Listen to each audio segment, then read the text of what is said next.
Hello students, last video में हमने discuss किया था कि आपकी यूटिलिटी क्या है, उसकी कार्डिनल ऑर्डिनल दो अप्रोचेस थी। तो देखिए, आज हम कार्डिनल अप्रोच में जो आपका लॉ ऑफ डिमिनिशिंग मास है यूटिलिटी है वो डिस्कस करेंगे। तो हमने कल टेबल में डिस्कस किया था कि किस तरह आपकी एम यू क्या होती है, टी यू क्या होती है।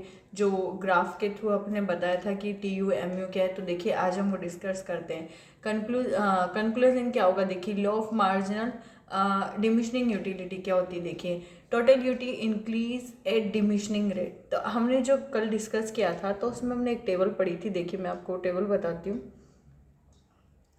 ये देखिए, तो देखिए इसमें क्या हुआ था। इस टेबल में हमने कल डिस्कस किया था कि जैसे आप एक यूनिट का कंजप्शन करते हैं तो वो मार्जिनल यूटिलिटी कितनी होती है। तो आज हम वही डिस्कस करेंगे। अब वो क्या कह रहा है, लॉ ऑफ जो टोटल यूटिलिटी क्या है वो डिमिनिशिंग मार्जिनल यूटिलिटी। तो कैसे होगी, देखिए आप पहले क्या करें, जीरो। ठीक है, पहले फर्स्ट यूनिट पे आप 60 का कंजप्शन 60 आपको टोटल यूटिलिटी मिल रही है।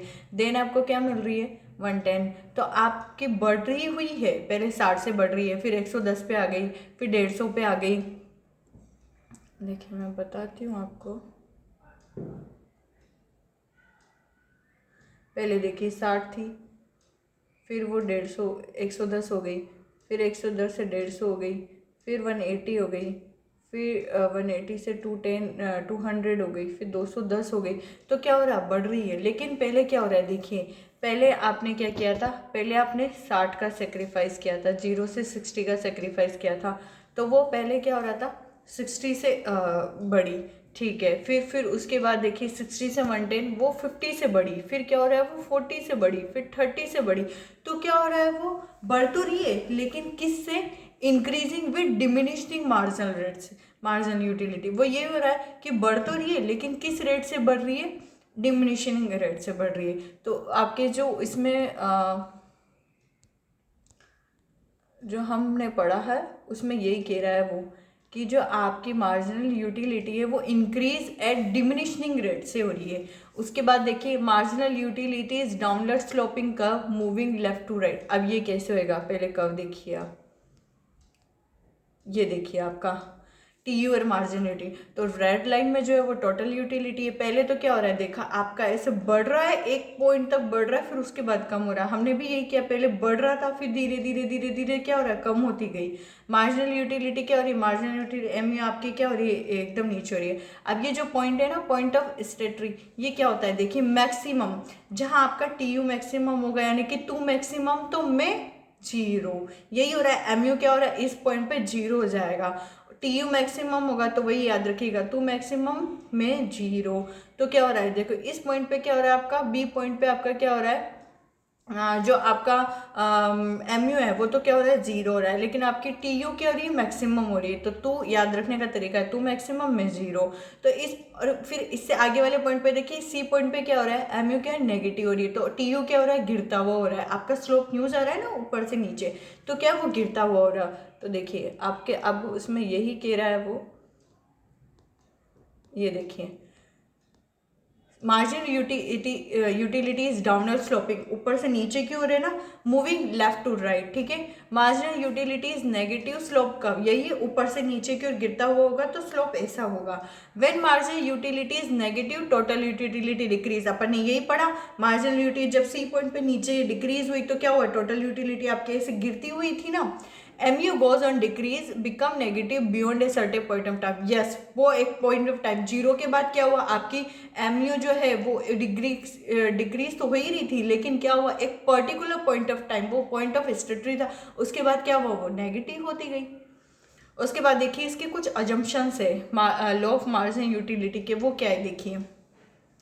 Standard unit of suitable size. Yes, आपको क्या हो, एक स्टैंडर्ड यूनिट से आपको क्या होना चाहिए, कंजप्शन करना चाहिए। जैसे कि मान लीजिए आपको लड्डू खाना है और मैं बूंदी का लड्डू है, बूंदी के लड्डू की एक छोटी सी बूंद दूँ, एक ड्रॉप निकाल के दूँ, तो क्या होगा, आप जब दूसरे खाओगे तो आपका सेटिस्फेक्शन बढ़ेगा कम होने की जगह। इसलिए सूटेबल साइज में होना चाहिए। नॉर्मली साइज में तो आपका इसी साइज में होना चाहिए। होमोजीनियस यूनिट्स होने से, यस, होमोजीनियस यूनिट्स का मतलब है कि एक जैसे होने चाहिए। यूँ नहीं पहले गुलाब जामुन खिला दिया फिर रसगुल्ला खिला दिया, नहीं, पहले रसगुल्ला खिलाया उसी साइज में, सेकंड भी उसी साइज में होना चाहिए, तभी तो एमयू गिरेगी, मार्जिनल यूटिलिटी गिरेगी, वरना क्या होगा, मुझे तो ज़्यादा सेटिस्फेक्शन मिल जाएगा। यस, कांस्टेंट इनकम, यस, आपकी इनकम में चेंज नहीं होना चाहिए। जैसे कि मान लीजिए आप पहले 1,000 रुपये महीना के या 2,000 रुपये महीना कमा रहे थे, तो आप बाद में भी वही कमाने चाहिए। ऐसा नहीं कि पहले 1,000 कमा रहे थे बाद में 5,000 कमा ली, तो आप तो ज़्यादा पे करने लगोगे ना, ज़्यादा कंजम्पशन कर लोगे, इसलिए, या ज़्यादा वेराइटी ले लोगे, तो इसलिए क्या होता है, ये माना जाता है कि आपकी जो इनकम है कॉन्स्टेंट है।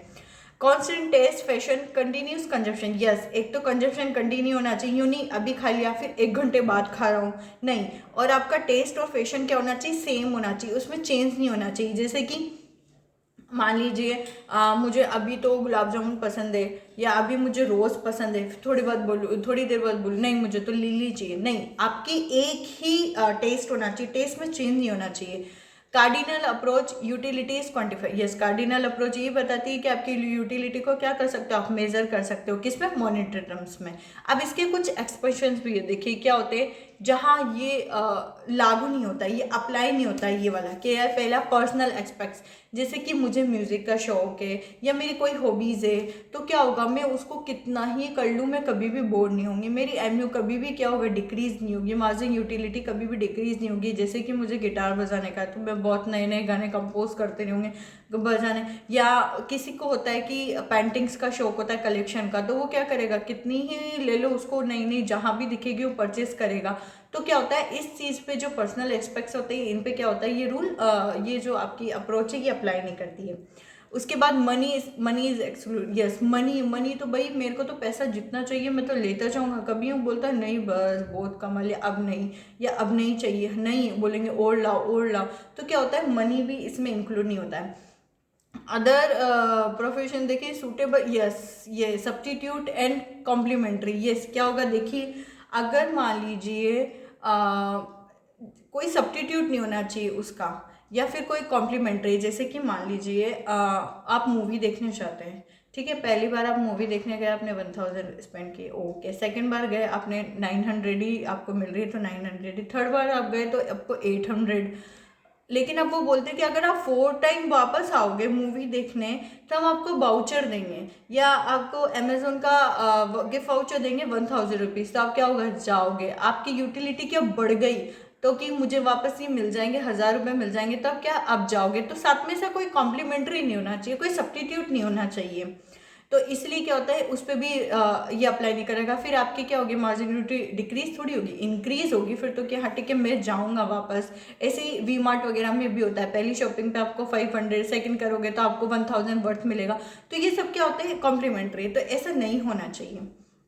अब देखिए आपका अगला आता है significance of law. Significance of law का मतलब ये है कि ये लॉ, ये जो नियम है ये कहाँ कहाँ अप्लाई होगा। तो देखिए पहला, law of diminishing marginality from the basis of law of demand. Yes, हम अगला जो चैप्टर आएगा हमारा डिमांड, उसमें पढ़ेंगे लॉ ऑफ डिमांड में भी ये अप्लाई होता है। Law of diminishing marginality indicate consumer equilibrium and price. मैंने आपको पढ़ा है कंज्यूमर, जहाँ एमयू आपकी प्राइस के बराबर हो जाएगी तो आपका क्या होगा, कंज्यूमर इक्विलिब्रियम होगा, तो वहाँ पर भी क्या होता है, ये रूल अप्लाई होता है। फिर आपका क्या है देखिए, फिर आता है law of diminishing margin utility explain the concept of consumer surplus. Consumer surplus क्या होता है आपका, ये भी मैंने बताया। कंज्यूमर सरप्लस क्या होता है, रेडी टू पे माइनस एक्चुअल पे, या एमयू माइनस प्राइस, तो वही होगा मेरा कंज्यूमर प्लेस। जैसे कि मैंने उस टेबल में बताया था कि नारियल पानी वाला मैंने एग्जांपल दिया था लास्ट वीडियो में कि आप मैच खेल के आ रहे हो और आपको बहुत ज़्यादा प्यास लग रही है और नारियल पानी वाला है, तो आपने 60 रुपीज़ आप पे करने के लिए रेडी थे, लेकिन उसकी प्राइस क्या थी 40, तो क्या हो रहा था, आपको 20 रुपये का आपका कंज्यूमर सरप्लस था। कंज्यूमर सरप्लस था तो वो यही है कि एक्चुअल में जो मैंने रेडी था पे करने के लिए, तो मैं 60 रुपीज़ पे करने के लिए रेडी था, लेकिन एक्चुअल में मैंने 40 पे किया, तो दोनों का जो डिफरेंस होगा वो होगा आपका क्या होगा, कंज्यूमर सरप्लस होगा। Price and MU move together up and down. Yes, ये भी हम पढ़ेंगे डिमांड में कि प्राइस और एमयू किस तरह एक साथ अप एंड डाउन होते हैं। Marginal utility varies inversely with the supply. Yes, क्या होता है देखिए, इनवर्स रिलेशनशिप होता है एमयू में और सप्लाई में, जैसे कि माँ बाप का प्यार, जितना आपको इंपॉर्टेंस दिया जाता है, जितना आपको प्यार दिया जाता है, आप उनको, उनकी इंपॉर्टेंस आपके लिए क्या होती है, कम होती चली जाती है। लेकिन एक अनाथ बच्चे से पूछिए माँ बाप का प्यार क्या होता है, तो उसको सप्लाई नहीं है, तो उसके लिए इंपॉर्टेंस बहुत ज़्यादा है। तो सेम वही है ये।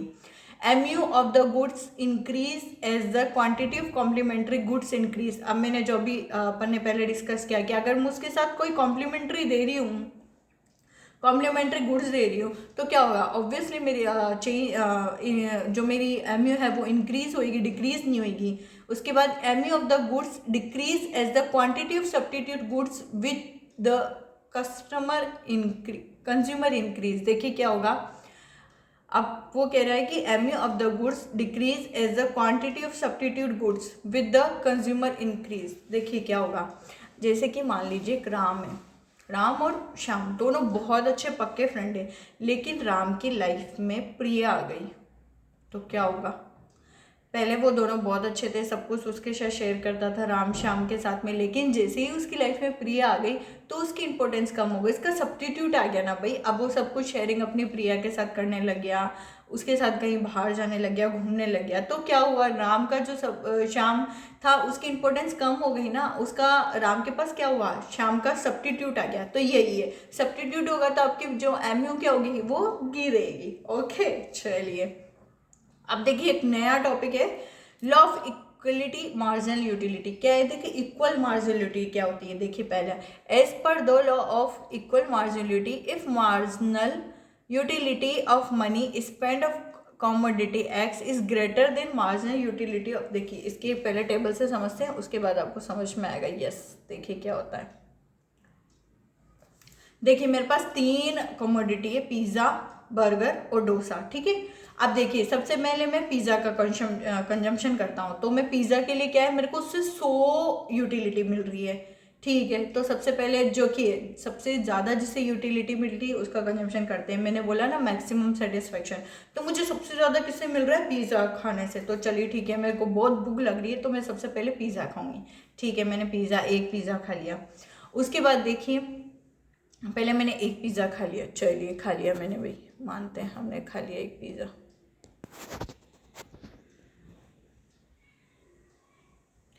सबसे पहले एक पिज़्ज़ा खा लिया, चलिए। अब देखिए सेकंड, मेरे को और भूख लग रही है तो मुझे खाना है। अब मेरे को, अगर मैं पिज़्ज़ा खाती हूँ तो मुझे 80 यूटिलिटी मिल रही है, लेकिन अगर मैं बर्गर खाती हूँ तो मुझे बर्गर से भी 80 यूटिलिटी मिल रही है। तो मैं पहले क्या करूँगी, क्योंकि अब देखिए यहाँ पर भी आपका वो रूल लागू हो रहा है। पहले मुझे 100 मिल रही थी पिज़्ज़ा खाने से, अब मुझे 80 मिल रही है, तो क्या मिल रहा है, वो लॉ अप्लाई हो रहा है, law of diminishing margin utility. मेरी MU गिर गई ना, पहले 100 थी फिर 80 हो गई, तो मेरी क्या हुआ, मार्जिन यूटिलिटी गिर गई। तो मैं इसका नहीं कंजम्पशन करके मैं क्या करूँगी, पहले एक बर्गर खाऊंगी, चलिए ठीक है। अब एक बर्गर भी खा लिया, तो 100 था 80, इसको 80 मिल रही थी। अब देखिए अब वापस मुझे और भूख लग रही है, तो और भूख लग रही है तो मैं क्या कर रही हूँ, वापस मुझे पिज़्ज़ा से कितनी मिल रही है, 80, तो मैं क्या करूँगी, वापस एक और मैं पिज़्ज़ा खा लूँगी। चलिए मैंने एक और वापस पिज़्ज़ा खा लिया। अब मुझे और भूख लग रही है, तो और भूख लग रही है, अगर मैं वापस पिज़्ज़ा खाती हूँ तो मुझे तो 60 मिल रही है, तो नहीं मैं नहीं खाऊंगी। लेकिन अगर मैं बर्गर खाती हूँ तो मुझे 70 मिल रही है, तो चलिए मैं बर्गर खा लूँगी। चलिए मैंने बर्गर भी खा लिया। अब मुझे तो और भूख लग रही है भाई, देखिए इस बार क्या है, ज़्यादा ही भूख लग रही है। वो बहुत ही ज़्यादा था, जिसको भी भूख लग रही है बहुत ज़्यादा भूखा था, तो वो क्या करेगा, अब देखिए वो क्या करेगा, पिज़्ज़ा खाएगा तो उसको 60 मिल रही है, अगर वो बर्गर खाता है तो 60 मिल रही है, लेकिन अब डोसा भी है भाई, तो वो क्या करेगा, अब तो डोसा खाएगा भाई। ये दोनों तो खा चुकी हूँ, इसमें तो मेरी जो MU गिरती जा रही है, लेकिन अभी डोसा तो फ्रेश है, तो वो क्या करेगा, चलिए एक डोसा भी खा लेते हैं, तो वो एक डोसा भी खाएगा। अब देखिए मेरे को तीनों से जो यूटिलिटी मिल रही है वो क्या मिल रही है, इक्वल हो गई भाई। पिज़्ज़ा से भी 60 मिल रही थी, बर्गर से भी 60 मिल रही थी और डोसे से भी 60 मिल रही थी, तो क्या हुआ, मेरी मार्जिन यूटिलिटी क्या हो गई भाई, इक्वल हो गई। देखिए तो यही कहना चाह रहा है वो। तो आप पढ़ते हैं अपन डेफिनेशन, चलिए।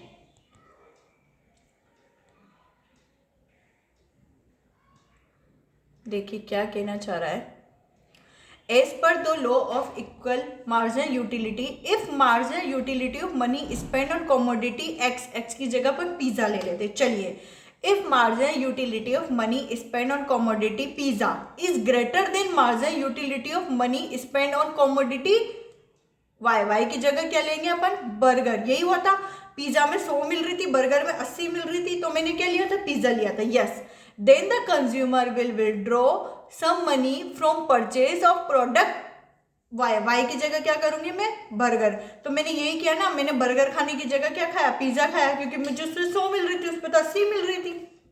And will spend on purchase of x, x यानी कि पिज्जा, तो मैं पिज्जा पे अपना पैसा खर्च कर दूंगी, मैं बर्गर को नहीं लूंगी। Till MU of money in two case become equal, तो क्या हो रहा है इन दोनों केस में, जब तक कि उसकी इक्वल नहीं हो जाती। अब देखिए, मैंने जब तक अपना पैसा खर्च किया ना, जब तक मैंने खाया, कि जब तक मेरी क्या हुई, तीनों से जो तीनों कमोडिटी थी, तीनों से मार्जिनल यूटिलिटी क्या हो, इक्वल हो गई। उस पर भी 60 थी, पिज्जा पे भी, बर्गर पे भी 60 थी, और जब मैंने डोसा खाया तो डोसा पे 60 थी। तो यही कह रहा है वो, जब तक आप कंजम्पशन करेंगे तब तक कि आपके क्या हो, तीनों जो इक्वलिटी, जो मार्जिन यूटिलिटी हो, तीनों पे इक्वल हो जाए। चलिए, अब आता है मैक्सिमम सेटिस्फेक्शन क्या होता है, देखिए। The consumer will attain maximum satisfaction and will be in equilibrium when MU of money spent on various goods can that he buy are equal। यही होता है। अब वो मैक्सिमम सेटिस्फेक्शन पे कब होगा, जब वो क्या करेगा, सारी चीजों का कंजप्शन करने का। The consumer will attain maximum satisfaction, उसको भाई उसने सारी चीजें खा ली, उसको इक्वल मार्जिन, इक्वल सबसे कम मार्जिन यूटिलिटी मिल रही, तो क्या रहा है उसका, वो हाईएस्ट सेटिस्फेक्शन पे। And will be in equilibrium, equilibrium पे कब होगा, जब तीनों की यूटिलिटी बराबर हो जाएगी। तो when MU of money spend on various goods are equal, तो वो क्या होगा, तीनों पे 60 60 60, तो वो क्या इक्विलिब्रियम पे भी और मैक्सिमम सेटिस्फेक्शन पे भी है। चलिए, अब पढ़ते हैं हम कंज्यूमर इक्विलिब्रियम। कंज्यूमर इक्विलिब्रियम हमने क्या पढ़ा था, जहां पर आपकी एमयू क्या हो, प्राइस के बराबर हो, वो आपका क्या होगा, कंज्यूमर इक्विलिब्रियम होगा। लेकिन अगर आपका सरप्लस गिरता हुआ होगा, जैसे कि अपने उस टेबल में पढ़ा था, मैं एक बार आपको रिवाइज करवा देती हूँ। ये देखिए, कंज्यूमर सरप्लस था, ये रहा आपका। पहले पे आपके 60 पे करना चाह रहे थे आप मार्जिनल यूटिलिटी पे, लेकिन आपने कितना किया, 40 एक्चुअल में पे किया। तो क्या हुआ भाई, ये देखिए 60 था, 40 एक्चुअल में पे किया, तो आपका 20 कंज्यूमर सरप्लस आया। फिर आपका 50 आप पे कर सकते थे, 40 प्राइस था, तो आपका 10 कंज्यूमर सरप्लस आया। फिर आपका 40 हो गया, कंज्यूमर सरप्लस क्या हो गया, 0। इसके आगे आप कंजप्शन नहीं करेंगे, क्योंकि मुझसे इतनी, जितना मैं पे कर रहा हूँ और जितनी मुझे यूटिलिटी मिल रही है, तो मेरी यूटिलिटी कम हो रही है और मैं पे ज़्यादा कर रहा हूँ, तो क्या होगा, मैं उस चीज़ का कंजप्शन नहीं करूँगा, मैं क्या करूँगा, बंद कर दूंगा। तो यही चीज़ें देखिए, अब आ जाइए वापस वहाँ पर। चलिए, what a consumer is ready to pay, यही पढ़ा अपन ने, माइनस एक्चुअल पे, यही पिया कि अपन ने जितना मैं रेडी था पे करने के लिए और मैंने एक्चुअल में पे किया, दोनों का जो डिफरेंस है वो क्या होता है, आपका कंज्यूमर सरप्लस होता है। The consumer continues to buy commodity till MU, yes मैं यही तो कह रही हूँ, जब तक आपकी एमयू और प्राइस दोनों जब तक बराबर नहीं हो जाती, तब तक मैं कंजम्पशन कर रही हूँ। मैंने 40 पे ही तो किया, उसके बाद तो मैंने बंद कर दिया। For all the earlier units purchase MU, ये जहाँ तक आपकी एमयू क्या हो रही थी, प्राइस से ज्यादा थी, प्राइस पेड से ज्यादा थी, this difference is called consumer surplus. यही तो मैं कह रहा हूँ कि क्या हो रहा है, जो आपकी एमयू है वो क्या हो रही है, ज़्यादा है प्राइस से। जैसे कि उसमें 60 था, 40 था, तो 20 थी, फिर आपका 50 हुआ, 40 हुआ, तो 10 हुई, तो क्या हो रहा है, यही तो आपका सरप्लस था भाई, दो जगह तो सरप्लस मिला, 40 तो बराबर हो गया ना। तो जब तक आपको सरप्लस मिल रहा है तो वही तो आपका सरप्लस है कि एमयू इंक्रीज होगा, किससे, प्राइस से ज़्यादा होगा एमयू, तो वो आपका क्या होगा, कंज्यूमर सरप्लस होगा। चलिए, अब इसकी देखिए कुछ लिमिटेशन है भाई, इसकी भी क्या क्या है वो पढ़ लेते हैं। चलिए, relevant only if cardinal approach to measurement of utility is assume, yes ये इसने यही माना है। पहली बात तो आपके कार्डिनल यही कहता है कि आप क्या कर सकते हो, यूटिलिटी को मॉनेटरी टर्म्स में मेजर कर सकते हो, तो ये वही अप्लाई होता है। जब क्या होगा, रिलीवेंट ओनली कहाँ अप्लाई होगा, जहाँ कार्डिनल अप्रोच को आप मेजर कर सकते हो। Consumer surplus can not be measure precisely, yes देखिए क्या होता है, जो आपका कंज्यूमर सरप्लस है ना, उसको आप एक्चुअल में नहीं कर सकते मेजर कि मुझे एक्चुअल में इतना कंज्यूमर सरप्लस मिला। अब वो कैसे, देखिए मैं बताती हूँ। क्या होता है, बहुत सी बार होता है कि जैसे मान ले मेरी जो पे करने की है वो चेंज होती रहती है। जैसे कि मान लीजिए कोई टैबलेट है, नेसेसिटी है मेरे लिए, तो क्या हो रहा है, कभी मैं उसके लिए ज़्यादा भी पे कर सकती हूँ ना। अगर मान लो कोई चीज़ मुझे ज़्यादा ही नीडेड है या मुझे चाहिए, तो मैं क्या हो रहा है, अगर दुकानदार कहेगा, शॉपकीपर कहेगा कि मुझे इसके 5,000 लूँगा, तो मैं 5,000, अगर वो बोले 10, तो मैं मतलब उसके लिए ज़्यादा भी पे कर सकता हूँ। मैं सोच के तो ऐसे जाऊँगा कि अगर मान लो ठीक है 100-200 रुपये, 500 रुपये, 1,000 रुपये ऊपर हो गए, तो एटलीस्ट मैं पे कर सकता हूँ। तो मेरी क्या हो रही है, रेडी टू पे ही चेंज होता जा रहा है। तो जब एमयू चेंज होती जा रही है, तो मैं कंज्यूमर सरप्लस का कैलकुलेशन कैसे करूँगी, तो वो भी तो चेंज होगा ना। इसलिए आप क्या कर सकते हो, उसका एक्चुअल में मेजरमेंट करना थोड़ा मुश्किल होता है, ठीक है। Consumer surplus drive is affected by availability of substitute. Obviously बात है भाई, अगर देखिए मेरे सब्सटीट्यूट्स होंगे, जैसे कि अपन ने पहले पढ़ा था, अगर मेरा सब्सटीट्यूट होगा, जैसे कि मान लीजिए सिर दर्द हो रहा है, अब सिर दर्द के लिए या तो गोली लूँ या झंडू बाम, कोई सी भी बाम नॉर्मली झंडू बाम, ठीक है, तो बाम ले लीजिए। तो अगर मैं मान लीजिए मेरी गोली महंगी आती है और बाम मेरे को 10 रुपीज़ में ही मिल रही है और उसका सब्स्टिट्यूट है, मेरा बाम से भी ठीक हो जाएगा हेडेक, तो मैं क्या करूँगी, बाम ही यूज़ करूँगी। तो सब्स्टिट्यूट नहीं होना चाहिए, फिर मेरा सरप्लस नहीं रहा ना, ड्राइव क्या होगा, अफेक्टेड होगा ना भाई, तो सब्स्टिट्यूट नहीं होना चाहिए। In case of necessary, yes, most important, ये आपका मार्क कर लीजिएगा, ये क्वेश्चन के लिए, एग्जाम के लिए बहुत अच्छा क्वेश्चन है कि इन केस नेसेसिटी की जो होती है ना, उसमें कंज्यूमर सरप्लस इनफाइनाइट भी हो सकता है, क्योंकि उसमें उसके लिए आप कितना भी पे कर सकते हो। जैसे कि कुछ ड्रग हो गई या दवाई वगैरह जो हो गई, तो आप वो के लिए नेसेसिटी, अगर वो 5,000, 10,000, 15,000 की आएगी, तब उसके लिए पे कर सकते हो ना। तो उसमें कंज्यूमर का सरप्लस का इनफाइनाइट होता है, वो कितना भी हो सकता है, आप उसका पता नहीं लगा सकते। Okay, not applicable to prestigious item. Prestigious item normally यही है, प्रेस्टिजियस आइटम जैसे कि कुछ पेंटिंग्स वगैरह है, कुछ थी, या जो ऐसी भी थे जो मुझे ज़्यादा पसंद है, तो उसके लिए मैं कितना भी पे कर सकता हूँ ना, तो ये वहाँ पर एप्लीकेबल नहीं होगा।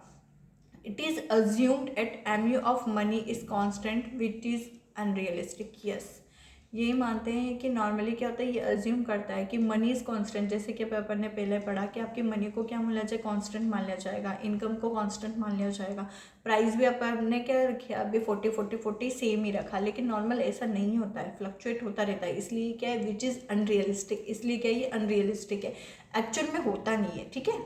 चलिए अब हम पढ़ते हैं ऑर्डिनल अप्रोच। आ गई आपकी हिग्स और एलन की ऑर्डिनल अप्रोच। ऑर्डिनल अप्रोच क्या कहती है भाई, देखिए, हाँ, पहले तो इंडिफरेंस कर्व क्या होता है। इंडिफरेंस कर्व वो होता है जो दो कॉमोडिटी का आपका कॉम्बिनेशन बताता है। आप ज़्यादा भी ले सकते हैं नॉर्मली, लेकिन अपन दो कॉमोडिटी पढ़ते हैं, एक नहीं होगी कभी भी, हमेशा दो कॉमोडिटी होगी। और जो दोनों कॉमोडिटी का कंजप्शन करेंगे ना, उनसे जो सेटिस्फेक्शन मिलेगा ना, वो इक्वल होगा भाई। ये आपका आईसी कहता है। इंडिफरेंस कर कहता है कि आप कितने कॉम्बिनेशंस बनाओ, इनफाइनाइट कॉम्बिनेशन बना सकते हैं, पहली बात ये नोट कर लीजिएगा। लेकिन जितने भी कॉम्बिनेशंस या जो भी बनाते हैं ना, उनसे जो सेटिस्फेक्शन होगा ना, वो आपको इक्वली मिलेगा भाई, ये याद रखिएगा, ठीक है। चलिए अब पहले अपन एक बार डायग्राम से मैं आपको समझा देती हूँ।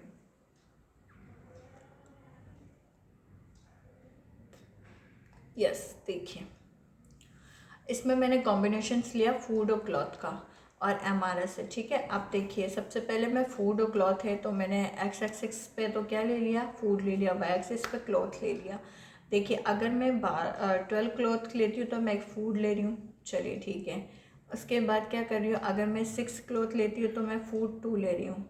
उसके बाद मैं क्लॉथ का 4 ले रही हूँ, तो मैं इसे क्या ले रही हूँ, मैंने 2 कॉम्बिनेशन लिए। एक का सेक्रीफाइस कर रही हूँ तो एक को बढ़ा रही हूँ, एक को कम कर रही हूँ, तो ये क्या हो रहा है, लेकिन इक्वलिटी दोनों की रख रही हूँ, एक बढ़ा रही हूँ तो एक कम कर रही हूँ। ऐसा नहीं कि एक को बिल्कुल जीरो कर दिया और एक का ही कंजम्पशन कर रही हूँ, नहीं, लेकिन दोनों का कंजम्पशन कर रही हूँ, एक बढ़ रहा है तो एक घट रहा है, ऐसे हो रहा है। जैसे कि फूड था, फूड का देखिए कंटिन्यूस बढ़ता जा रहा है, तो मैं क्लोथिंग को क्या कर रही हूँ, कंटिन्यूसली कम करती जा रही हूँ। तो एक का बढ़ा रही हूँ तो दूसरे का कम कर रही हूँ, तो ये क्या हो रहा है, सेटिस्फेक्शन का अपने बराबर ही रख रही हूँ। तो आपका जो एक डायग्राम है देखिए, इसमें सेटिस्फेक्शन आपको इक्वली मिल रहा है, लेकिन क्या हो रहा है, एक को बढ़ा रही हूँ, एक घटा रही हूँ। तो एमआरएस की भी क्या हो रही है, देखिए आपकी एमआरएस घटती हुई जा रही है। तो ये जो स्लोप है ना, ये ऐसा ABCDE ऐसा जा रहा है, IC, ये क्या हो रहा है, एमआरएस के कारण ही गिरता हुआ आ रहा है, क्योंकि एमआरएस गिर रही है, इसलिए इसका स्लोप क्या होता है, नेगेटिव होता है। ये सब चीज़ें अभी अपन पढ़ेंगे आगे, लेकिन मैं यहाँ बता देती हूँ आपको। कि क्या हो रहा है, एमआरएस के कारण हो रहा है, एमआरएस गिर रही है इसलिए स्लोप क्या ऐसा नेगेटिव हो रहा है। एक मोस्ट इम्पोर्टेंट आप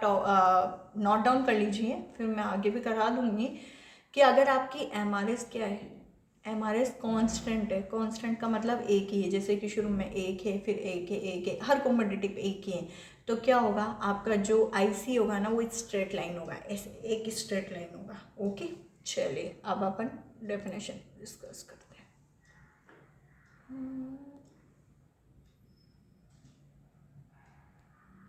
चलिए देखिए, इंडिफरेंस कर्व क्या कहता है, इसके कुछ अजम्पशंस है भाई। Ordinal approach to utility, utility is not measurable in monetary terms. Yes, क्या बोला आपने इसमें, आप जो कार्डिनल थी उसमें तो क्या कर रहे थे हम, यूटिलिटी को मॉनेटरी टर्म्स में कर रहे थे कि हाँ इससे मुझे 5 मिल रही, 10 मिल रही, लेकिन क्या हो रहा है जो ऑर्डिनल है उसमें आप उसको मॉनेटरी टर्म्स में मेजर नहीं कर सकते हैं, आप उसको रैंक दे सकते हैं लेकिन मेजर नहीं कर सकते, ठीक है।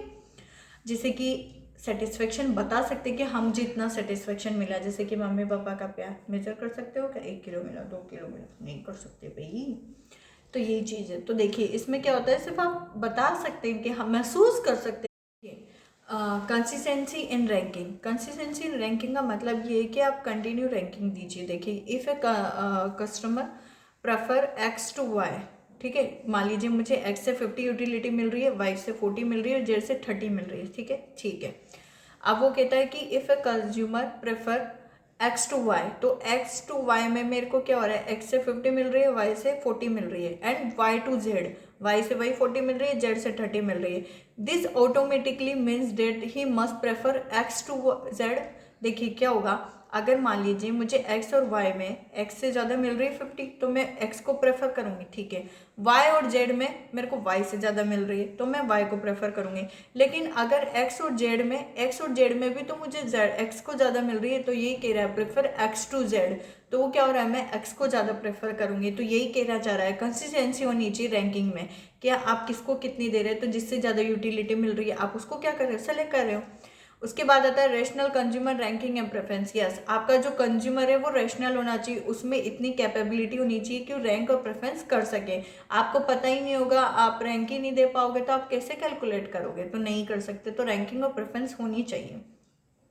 Number of goods, customer prefer that combination which has more commodity in combination and tries to maximum satisfaction. Yes, यही होता है, कस्टमर प्रेफर क्या करता है, वो ज़्यादा से ज़्यादा कॉम्बिनेशन लेगा, हैज़ मोर कॉमोडिटी, ज़्यादा से ज़्यादा कॉमोडिटी लेगा combination, and tries maximum satisfaction. देखिए आप जितना ज़्यादा आईसी कर्व, अभी मैं मैप पे बताऊंगी, आईसी कर्व जितना ज़्यादा दूर होगा ना उतना ज़्यादा सेटिस्फेक्शन देगा, जितना ज़्यादा दूर ऐसे कर्व होगा उतना ज़्यादा आपको क्या मिलेगा, सेटिस्फेक्शन मिलेगा। तो यही कह रहा है वो कॉम्बिनेशन, इतने ज़्यादा कॉम्बिनेशन, आप इन्फिनिट कॉम्बिनेशन बना सकते हैं लेकिन आपको सेटिस्फेक्शन क्या होना चाहिए, मैक्सिमम होना चाहिए, आपका सेटिस्फेक्शन सेम होना चाहिए, यूटिलिटी सेम मिलनी चाहिए, ठीक है। इंडिफरेंस कर्व एनालिसिस देखिए अब करते हैं। An indifference curve is a curve which represent all those combination of goods which give same satisfaction. मैंने बोला ना अभी जो अपन ने पढ़ा, ऐसे आपका आईसी जा रहा था उस पर अपन ने फूड और क्लॉथ के जो कॉम्बिनेशंस बनाए थे, तो वही कह रहा है ये कि indifference curve is represent all Dol combination of goods which give same satisfaction. Satisfaction आपका सेम होना चाहिए भाई। He remain indifference among those combination. Yes, क्या होता है, आप बहुत सारे कॉम्बिनेशंस बना सकते हैं इंडिफरेंस कर्व पे। चलिए नेक्स्ट आपका आता है इंडिफरेंस मेप। देखिए क्या होता है भाई, ये जो 1 1 2 3 4 ये क्या है, आपका इंडिफरेंस मेप है। आप कितने ही आईसी बना सकते हैं लेकिन पहले वाले से जो दूसरा वाला होगा वो ज़्यादा सेटिस्फेक्शन देगा, वो ज़्यादा आपको यूटिलिटी देगा। तो कैसे, देखिए as set of indifference curve. Yes, अगर बहुत सारे इंडिफरेंस कर्व का जो सेट है उसको क्या बोलते हैं, उसको बोलते हैं indifference map. And indifference map displays complete picture of customer taste and preference. Yes, याद रखिएगा, आपका जो इंडिफरेंस कर्व है ना वो कस्टमर के जो प्रेफरेंस और टेस्ट है ना उसको पूरा कंप्लीटली बताता है, किसका टेस्ट क्या है, इसको कितनी यूटिलिटी मिल रही है, ये कितना पे कर सकता है। तो वो क्या होता है, उसका कंप्लीट पिक्चर बताता है कस्टमर की। The consumer is indifference of any combination lying on the same IC. Yes, क्या है? The customer is indifferent. Yes, आप बहुत सारे कॉम्बिनेशंस बता सकते हैं एक आईसी एक इंडिफरेंस कर्व पे, ठीक है। However he prefer combination of on higher IC combination on lower IC as the combination higher give more satisfaction. मैंने बोला ना, एक आईसी से जैसे फर्स्ट से सेकंड पे ज़्यादा मिलेगा, सेकंड से थर्ड पे ज़्यादा मिलेगा, थर्ड से फोर्थ पे ज़्यादा मिलेगा, तो जितना डिफरेंस कर्व दूर होता जाएगा उतना सेटिस्फेक्शन बढ़ता जाएगा भाई। अब ये कैसे होगा, जैसे कि मैं बताती हूँ आपको, ये ऐसे होगा। चलिए ऐसा लेकर देखिए, पहले वाले से आपको इतना सेटिस्फेक्शन में थोड़ा ड्रॉ करने में प्रॉब्लम होगा भाई, ठीक है। इतना मिल रहा था, यहाँ से ले लीजिएगा पानी। अब देखिए, जब दूसरे पे आती हूँ तो मुझे ज़्यादा मिल रहा है ना। पहले से तो मेरे को इतना एक ही मिला, 1 यूनिट का सेटिस्फेक्शन मिला, लेकिन जब मैं दूसरे पे गई तो मुझे 2 यूनिट का सेटिस्फेक्शन मिला। ऐसे तीसरे पे जाऊँगी, देखिए तीसरे पे और ज़्यादा मिलेगा, और चौथे पे जाऊँगी तो और ज़्यादा मिलेगा। तो क्या हो रहा है, मैं जितना ज़्यादा आगे जाती जा रही हूँ, ऊपर जाती जा रही हूँ, मेरा सेटिस्फेक्शन क्या हो रहा है, बढ़ता जा रहा है। तो यही कह रहा है वो, गिव मोर सेटिस्फेक्शन। ओके, देखिए, further of I C the origin higher the satisfaction level. Yes farther, जितना दूर होगा ना, फर्दर जितना दूर आपका आई सी होगा ओरिजन से, उतना आपको सेटिस्फेक्शन लेवल क्या होगा, बढ़ता जाएगा। यही तो मैं पढ़ा रही हूँ भाई, ठीक है। अब देखिए, मार्जिनल रेट ऑफ सब्स्टिट्यूट क्या होता है, एम आर एस, जो मैंने पढ़ाया था, अभी गिरती हुई थी ना भाई। देखिए, marginal rate of substitute M R A indicate how much commodity is substituted for how much of another commodity. यही तो बताता है एक के बदले में मैंने दूसरे का कितना सेक्रीफाइस किया। तो यही एमआरएस बताता है कि मैंने एक के बदले में दूसरे का कितना किया। जैसे कि मैंने बताया था ना, एक फूड था, 12 क्लॉथ थे, फिर उसके बाद मैंने क्या किया, 2 फूड लिए और 6 क्लॉथ, तो मैंने एक के बदले में 6 का सेक्रीफाइस किया। तो वही तो एमआरएस से पहले 0 फिर 6, ठीक है। MRS indicate the slope of IC का पर्टिकुलर पॉइंट। यस, मैंने यही बताया ना, अगर एमआरएस गिरती हुई है तो वो स्लोप ही तो है, वो एमआरएस ही तो था जो ऊपर से नीचे से गिर रहा था। तो MRS indicate slope of IC का, मोस्ट इंपॉर्टेंट, इसको पॉइंट आउट कर लीजिएगा। MRS slow decreasing trend similar to concept of diminishing. Yes, diminishing margin utility में भी तो ये होता है, वो धीरे धीरे गिरती हुई होती है, एमआरएस भी क्या हो रहा है, धीरे धीरे गिरता हुआ, तो सेम ट्रेंड होता है। और वो जो पॉइंट मैंने बताया था वो आप यहाँ पर लिख सकते हैं।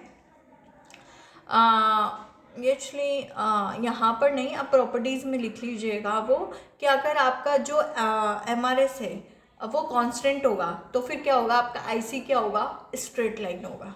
चलिए अगला स्टार्ट करते हैं। प्रॉपर्टी ऑफ इंडिफरेंस क्या होता है, देखिए, डाउनवर्ड स्लोपिंग होता है। यस, यही था ना, ऊपर से ऐसे नीचे की गिरती है वो नेगेटिव स्लोप्ड होता है। कॉन्वेक्स टू ओरिजन, जब ये से ऊपर से नीचे की ओर गिरता होगा ना, उसको बोलते हैं कॉन्वेक्स टू द ओरिजन। अब क्यों होता है, मोस्ट इंपॉर्टेंट, ये आपके क्वेश्चन में आता है कि कॉन्वेक्स क्यों होता है, क्योंकि आपकी जो एमआरएस होती है वो डिमिनिशिंग नेचर की होती है, वो गिरती हुई होती है, ऊपर से ऐसे नीचे की ओर गिर रही होती है, इसीलिए कॉन्वेक्स टू द ओरिजन होता है, याद रखिएगा। All point of an IC give. Yes, IC पे जितने भी पॉइंट थे, A B C D E, जितने भी पॉइंट है वो सेम सेटिस्फेक्शन देंगे भाई। Higher level of satisfaction, yes, अगर ऊपर होगा तो वो ज्यादा सेटिस्फेक्शन देगा। नॉन इंस्ट्रक्ट क्या होता है, एक दूसरे को कभी भी काटते नहीं हैं। जैसे कि मैंने ऐसे बताया था कि एक था, फिर वो यूं गया यूं गया यूं गया, तो वो कभी भी एक दूसरे को काटेंगे नहीं, ये याद रखिएगा, वो कभी भी एक दूसरे को इंटरसेक्ट नहीं करेंगे। जैसे कि मैं बताती हूँ आपको, देखिए यहाँ पर देखिए, जैसे कि 1 2 3 आईसी है, तो ये क्या हो रहा है, कभी भी एक आईसी दूसरे आईसी को ऐसे काटेगा नहीं भाई, इंटरसेक्ट कभी भी नहीं करेगा, वो ये याद रखिएगा। हमेशा पहले एक होगा। लाइन, बजट लाइन को हम क्या क्या बोल सकते हैं, इसके बहुत सारे नाम है। देखिए, इसको बोलते हैं price line, price opportunity line, price income line, budget constraint line. तो इसके चारों नाम, ये नाम है, ये नाम आपको याद रखने हैं। अब देखिए बजट लाइन होती क्या है, जैसे कि आपको डायग्राम में दिख रहा है, गुड्स वाई और एक्स दे रखा है और एक इससे बजट लाइन दे रखी है। तो देखिए बजट लाइन पे जो पॉइंट होगा वो क्या होता है, फुल स्पेंड, यानी कि मेरे पास 100 रुपये थे तो मैंने पूरे 100 रुपये खर्च कर दिए। तो एक ओ पॉइंट आपको बजट लाइन के बाहर दिख रहा है और एक यू पॉइंट। तो ओ का मतलब होता है ओवर, यू का मतलब होता है अंडर। तो अगर कोई जैसे ब्लैक डॉट वो अंडर है, उसको मान लीजिए ए पॉइंट माना मैंने, तो इसको मैंने मान लीजिए एक पॉइंट माना मैंने, इसको मैंने एक पॉइंट मान लिया, इसको मैंने 2 मान लिया, और एक इस पे बजट लाइन पे ले लीजिए एक पॉइंट, बजट लाइन पे एक पॉइंट ले लीजिए आप ही, इसको मैंने सी मान लिया। ठीक है, तो देखिए क्या होगा, आपका जो बजट लाइन पे जो पॉइंट है उसको क्या मानते हैं, वो मानते हैं कि मेरे पास 100 रुपये थे, मैंने पूरे फुल स्पेंड कर दिए, पूरे 100 रुपये खर्च कर दिए। लेकिन अगर बजट लाइन के ओवर है तो यहाँ मानिए कि मेरे पास 100 रुपये थे लेकिन मैंने 120 खर्च कर दिए, यानी कि फुल एक्सटेंड, यानी कि और ज़्यादा स्पेंड कर दिए। अंडर यानी कि 100 रुपये थे लेकिन मैंने 80 रुपये खर्च किए, तो वो अंडर है। तो इस तरह क्या होती है, आपकी बजट लाइन होती है तो ओवर भी हो सकती है और अंडर भी हो सकती है। देखिए उसके बाद क्या कहता है, a budget line show all the combination of two goods which a consumer can buy spending his money income on two goods at their given price. ये एक गिवन प्राइस पे मैं क्या करूँगी, हमेशा 2 गुड्स लिए, मैंने एक्स और वाई 2 गुड्स लिए, तो वो क्या कर रही हूँ मैं, बजट लाइन वही बताती है कि मैंने कितना स्पेंड किया है। Budget line is also called as every point on budget line represent full spending by the customer. यही कंज्यूमर के द्वारा मैंने जितना भी बजट लाइन पे जो जो भी पॉइंट आएगा उसका मीनिंग क्या होगा, उसका मीनिंग ये होगा कि मैंने अपने पास जितना भी पैसा था फुल स्पेंड किया है, और अगर कम होगा तो लोअर है, और अंडर है, और ज़्यादा होगा तो फुल है। तो इस तरह क्या होता है, बजट लाइन शो करती है, 2 गुड्स को बताती है, और वो क्या बताती है, कैन बाय, आप कितना परचेज कर सकते हैं, कि कितना आपने स्पेंड किया है 2 गुड्स पे। अब आते हैं आपका कंज्यूमर इक्विलिब्रियम क्या आता है। देखिए consumer equilibrium under indifference curve approach में, इक्विलिब्रियम अभी तक पढ़ा है लेकिन अब आईसी में पढ़ेंगे। पहले क्या है, consumer will try to reach the highest possible of, ये मैंने यही तो बताया, जितना ज़्यादा आपका फादर आईसी होगा ओरिजिन से वो ज़्यादा सेटिस्फेक्शन देगा। तो मैं यही तो चाहती हूँ मुझे ज़्यादा सेटिस्फेक्शन मिले, तो एक कंज्यूमर यही चाहता है, तो कंज्यूमर क्या होगा, ज़्यादा जाना चाहेगा। However is objective buying higher quantity of goods is restricted by, yes. अब क्या होगा देखिए, लेकिन बजट लाइन रेस्ट्रिक्ट करती है ना, क्यों, क्योंकि मेरे पास तो 100 रुपये, तो मैं 100 से ज़्यादा थोड़ी जा सकती हूँ। अगर कोई लोग मान लो कोई आईसी वो बजट लाइन के बाहर है, तो वो तो मेरी पहुंच से बाहर है, मैं उस पर स्पेंड ही नहीं कर सकती। Thus a consumer is in equilibrium when he drive maximum possible satisfaction. देखिए क्या होगा, from the goods and is in on no position to arrange the purchase of goods. अब देखिए मैं आपको एक डायग्राम है उसके थ्रू बताती हूँ क्या है। देखिए ये देखिए, इसमें क्या है, आपकी एक बजट लाइन है, ठीक है, 2 आईसी है आपके। अब ए पॉइंट, बी पॉइंट है, सी पॉइंट है, 3 पॉइंट है। देखिए एक जो ए पॉइंट और सी पॉइंट है वो क्या है, बजट लाइन के अंडर यानी कि लोअर है, और जो बी पॉइंट है वो अपर है, तो वो ज़्यादा सेटिस्फेक्शन दे रहा है। पहली बात तो ये हुई। बजट लाइन पे जो होगा, यानी कि मैं बी पे क्या कर रही हूँ, फुल स्पेंड कर रही हूँ, ए पे नीचे बजट लाइन पे तो उस पर भी कर रही हूँ, सी पे भी फुल स्पेंड, तो मैं तीनों पे कर रही हूँ। लेकिन मेरा क्या हो रहा है, मेरे को सेटिस्फेक्शन भी तो ज़्यादा चाहिए ना, दोनों चीज़ अप्लाई होनी चाहिए। लेकिन ए से क्या हो रहा है, वो बजट लाइन के अंडर है, अंडर वाले आईसी पे है ना, तो वो क्या हो रहा है, लोअर सेटिस्फेक्शन दे रहा है। सी भी सेम ऐसे ही दे रहा है, लेकिन बी जो है वो बजट लाइन को टच भी कर रहा है, उसके बाद वो ज़्यादा सेटिस्फेक्शन भी दे रहा है। तो मेरा इक्विलिब्रियम क्या होगा, बी पॉइंट पे मेरा इक्विलिब्रियम होगा, जहाँ मेरा बजट लाइन और जो मेरा आईसी है वो दोनों एक दूसरे को टच करेंगे, तभी मेरा इक्विलिब्रियम होगा। तो देखिए यही कहना चाह रहा है वो इस पॉइंट में, कि थर्ड से consumer is equilibrium when he drive maximum possible satisfaction. B point पे मेरे को मैक्सिमम पॉसिबल सेटिस्फेक्शन था from the goods and it is in no position to rearrange is purchase. Rearrange of purchase goods का मतलब ये है कि ज़्यादा सेटिस्फेक्शन। तो ऐसी कोई और पोजीशन नहीं है जिसमें मुझे ज़्यादा सेटिस्फेक्शन मिलेगा। अगर मैं ज़्यादा जाती हूँ तो मेरी बजट लाइन के बाहर हो जाए, अंदर जाती है तो बजट लाइन के अंडर हो जाएगा। तो बी पॉइंट ऐसा है जहां मुझे क्या हो, सबसे ज़्यादा सेटिस्फेक्शन मिल रहा है। तो यही है ये मेरा इक्विलिब्रियम पॉइंट। चलिए इसके अजम्पशंस हम वैसे पहले भी डिस्कस कर चुके हैं, फिर भी देख लीजिए। The consumer has fix money. Yes मैंने बताया मनी क्या है, वो 2 कमोडिटी पे स्पेंड करेगा, उसकी मनी कांस्टेंट होगी, प्राइस भी क्या कांस्टेंट होंगे। 40-40-40 डायग्राम उसमें टेबल में 40 तो रखी थी अपने। The consumer has given an indifference map is show higher scale of preference. Yes अगर क्या होगा उसका मैप पे बताया, अगर ज़्यादा वाला होगा तो वो ज़्यादा स्केल ऑफ प्रेफरेंस, ज़्यादा सेटिस्फेक्शन देगा। तो ये सब क्या है, जब अपनी नॉर्मल अजम्पशन से। ठीक है चलिए अब रिलेशन देखिए।